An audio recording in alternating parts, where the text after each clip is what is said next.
It's never a problem bringing her to therapy. She loves to come and loves to work and get stronger, and she'll notice when she can do something better than she was able to do it before.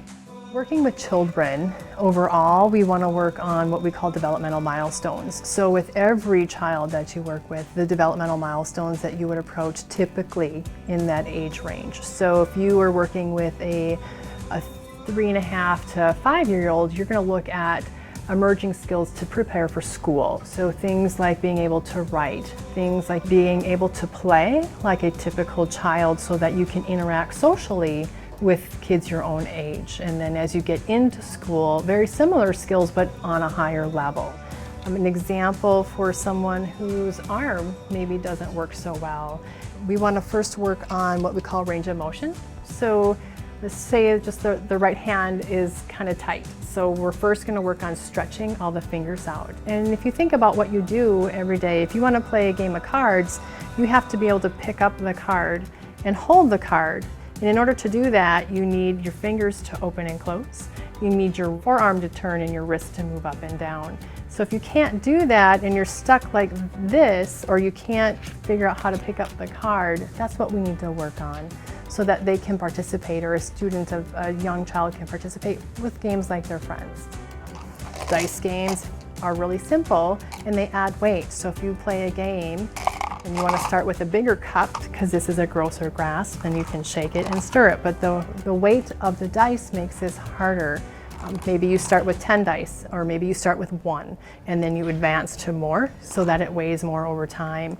Eventually, if they're getting really good, a child is really good at that, go to a smaller cup, because then it's a smaller grasp and it requires a different muscle motion, and it'll be harder for them to do.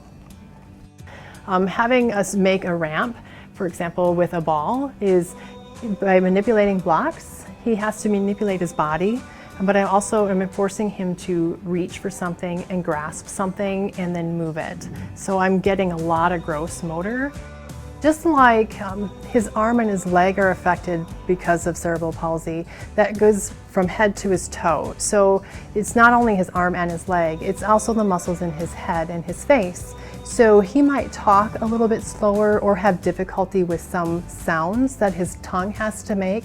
But the problem or the difficulty he has with that is because the motor plan that his tongue has to go through to make those sounds. So he's just as bright as everybody else, and perhaps even smarter in some things. His problem-solving skills are excellent because he has to do that every day. It's just harder for him to say the words with that, and it's just the cerebral palsy.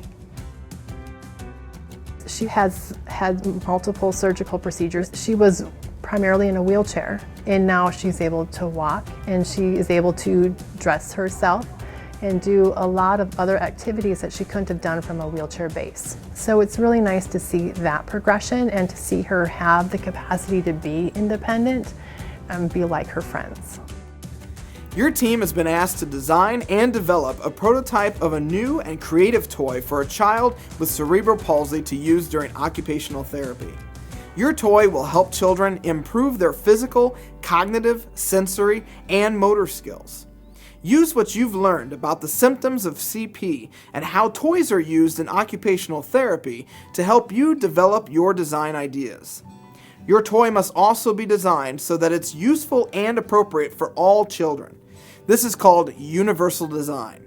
Some toys, furniture, and electronics are universally designed for accessible use by all people. Remember that teamwork is essential to complete your design on time.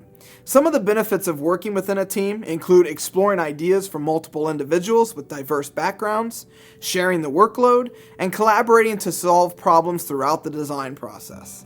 You'll document the design process steps for your toy design to communicate your ideas, record testing results, and make modifications to your team's solution.